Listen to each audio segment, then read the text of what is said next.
Loading and Hey everyone, welcome to another one of our videos on Not Scary Farm. This time around, we will be covering Shadowlands. So, I'm a feline inspector. I'm Jared the Greek. You might have seen some of his videos on food in various theme parks. Yeah, All right, it is okay. the most delicious viewing on the internet. All right, so Shadowlands. What did we think of this one? Well, conceptually, Shadowlands is pretty much a feudal Japan. In hell. Yes. I can't really think of an anime off the top of my head I would compare it to. Well, not a lot have done the feudal Japan horror like that. But it's definitely, I rank this as one of the scariest mazes. To me, this one really freaked me out. So the basic concept of Shadowlands, it's basically you're in a hellish version of feudal Japan. So you have like a lot of oni, a lot of yurei just kind of running around the area. I think last year I saw Kappa. So Jared and I were very versed with Japanese mythology, and I noticed a couple of creatures there too. So like I kind of had my yokai watch thing going on. It's like, okay, that's an oni, that's a yurei. I went on Shadowlands the first time last year with a friend of mine, and then I was just one of my coworkers describing like, yeah, you were pretty much just being serial up in there, just describing all the various yokai that haunt Shadowlands.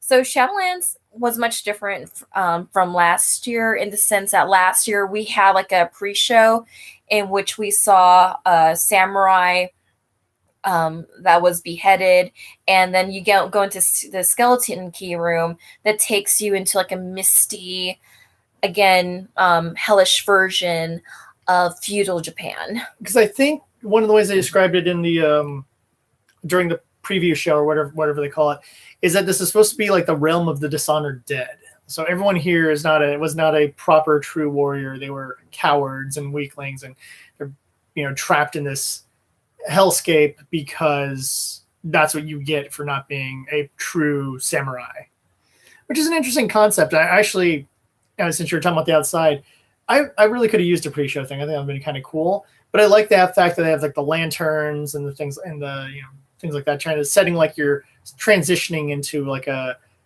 more ancient Japan kind of place rather than being the standard locales of the berry farm. So Shadowlands is located like right by Accelerator, so you just kind of have to look for the sign that says Shadowlands, and it's just right around the corner.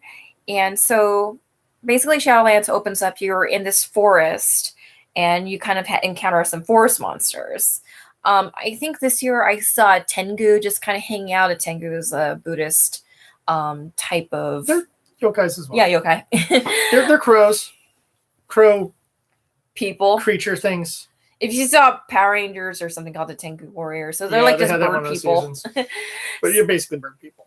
So like I think like the time when you and I went on it a couple weeks ago, there was this girl who was clearly a white girl playing a Tengu, and she was yelling Japanese at the top of her lungs. And I was just joking to myself, like, yeah, the curse of the white weeb, right? Yeah, I remember you saying that. Like, that's a curse of the white weeb. It's one of the scariest yokai I've evolved, the weeb. It's on the weird part, because, like, I don't mind whatever ethnicity the monsters are in this ride. Doesn't really matter to me. No, I wasn't knocking her ethnicity. It was more the fact that, like, when you go to an anime con or like a convention in general, there's always that one white girl that just randomly yells in Japanese. Well, yeah, that's the direction I was going to go with my next thing, though. But it's always weird when it's a random otaku type or what have you screaming out random Japanese. I feel like somewhere in Japan there's a American colonial style maze that's just like this, but it's some Japanese guy who's really loves American cartoons or something, just yelling out American phrases. And that to me would just the image of that is kind of funny. But Colonel Sanders is like a big deal out in Japan when it comes to American imagery. Yeah, I know. And more so than Ronald McDonald. Yeah, and their Christmas tradition is to have KFC, which is just fried chicken in general. I had fried chicken with a couple of Japanese friends of mine last a couple years ago. Can't complain. Yeah. I like fried chicken too. It's not, but it's just weird to me when I hear about the KFC connection to Christmas. And I'm like, okay, but okay. So I do find I like the use of the Japanese. I think that's actually a good idea to have in there. It's just, yes, it's odd when it comes out of the white girl.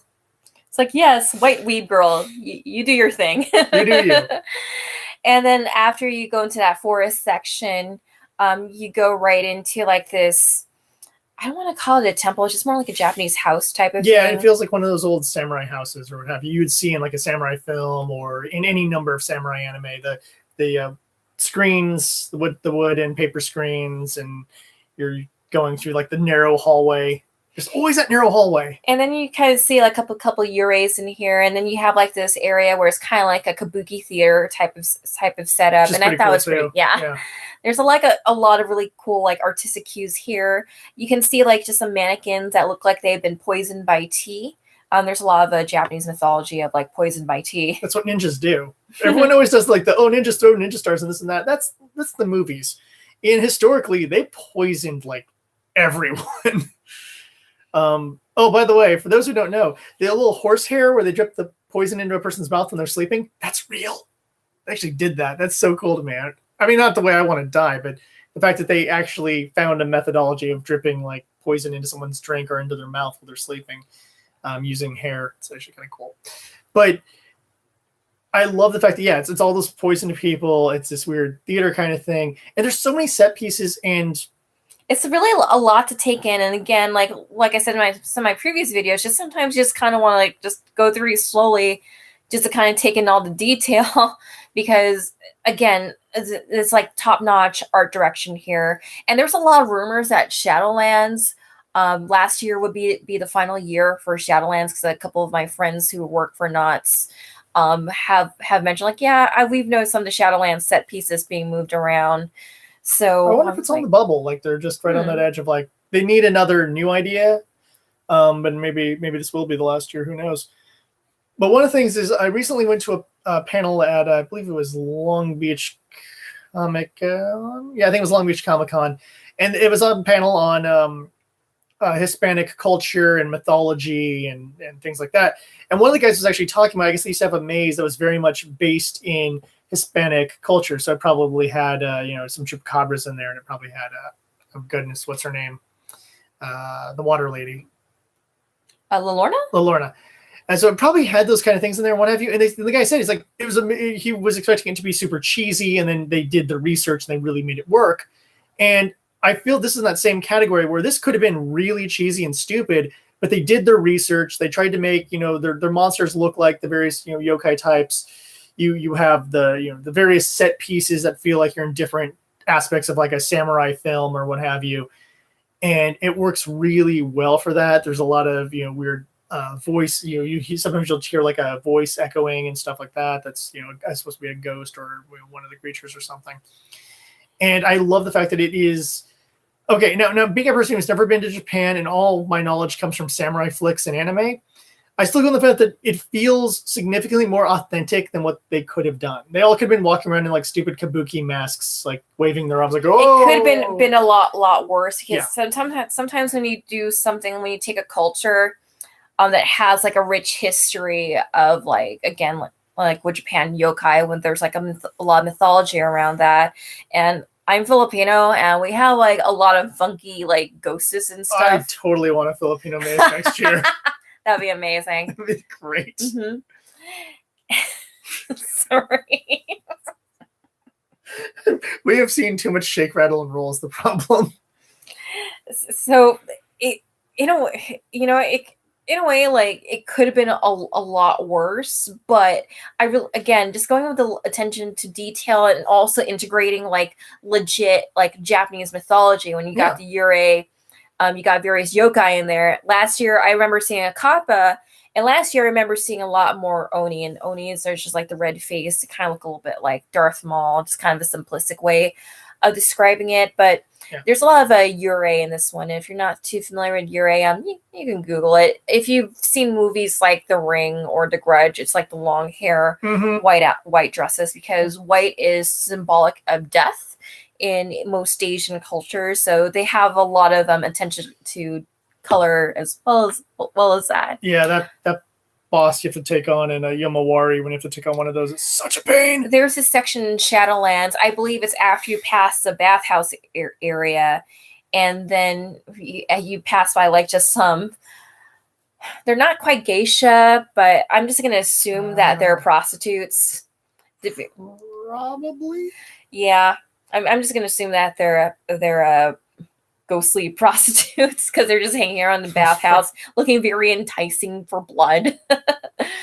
And there's a section in there where it's there's like a lot of white light, and there's a lot of dead bodies like surrounding you, and you can't tell which one's an actor or which one's a mannequin, and that part always just gets me there too. Yeah, like I said, there's a lot of heart put into making this, and like I said, I felt to me like one of the more there's this and another one that I feel the two scariest. This definitely is in the contention for scariest of all the mazes, because not only are the various monster actors freaking great, and they just pop out of everywhere.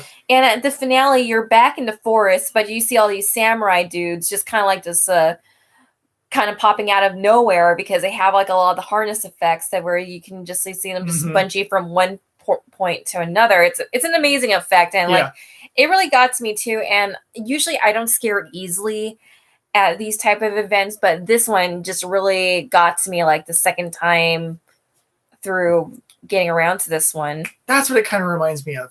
It reminds me of Fatal Frame 2. Yes, I remember you mentioned that when I was talking about Shadowlands the first time I went. Yeah, because in that it's this very more it has, for some reason, it's supposed to be taking place in the modern day, but you're in this village that's very, I mean, like as if it hasn't been touched since like the 1500s. And a lot of the places you go into have the paper walls, and you have like the dollhouses. And it has a traditional kind of feel. And there's another thing about it, it reminds you of that, just things popping out at different directions. I feel like I need to run around there with a camera, just like taking photos of them to not get killed. It really reminds me of that. And yeah, like I said, it just has so perfect on so many levels that, I mean, outside of, I would love to hear actually someone who maybe grew up in Japan. I'd like to hear their feelings on Shadowlands, because I'd be really curious what they thought of how well it was done. But for me, it feels like they did the research. It has a lot of great set pieces. And like I said, it is easily one of the scariest of all the mazes. Yeah, I wanted to see more, a couple more yokai, but then I'm just kind of like biased like that, because when I went there the first time, I was like, okay, that's a compa. You might want to stay from it if you're a woman or a child. Kind of preferred it. And then I was like, okay, where's Nekomata? Where's Nekomata? Lack of a Nekomata is sad. But one thing I did notice, because we have gone to Scary Farm a couple times now, and we've gone to some of the mazes a couple times, and I noticed that sometimes different things happen in the mazes, whether that's because of who they have on staff at the time, or because they're doing that whole, oh, we're going to chill and let this group go by so that the next group will mess with, like, happened on Dark Entities and stuff like that, where we pass by, and then I suddenly hear the thing slam on the glass behind me, like, oh, it waited for the next group.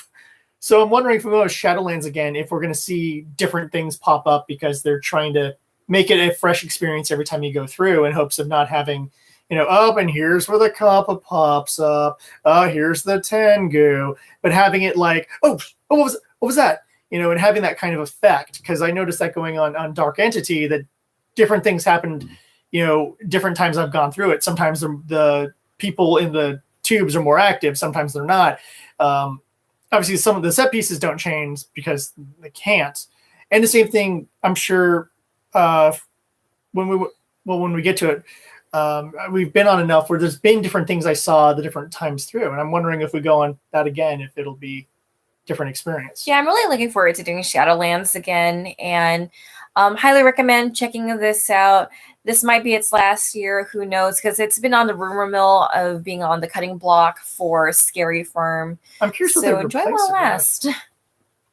Because it's one of those ones where, I don't want them to lose one of their scariest things, but I know I've heard stories of some of the older mazes, some of which sound awesome, or that doll factory, which, like, no, please.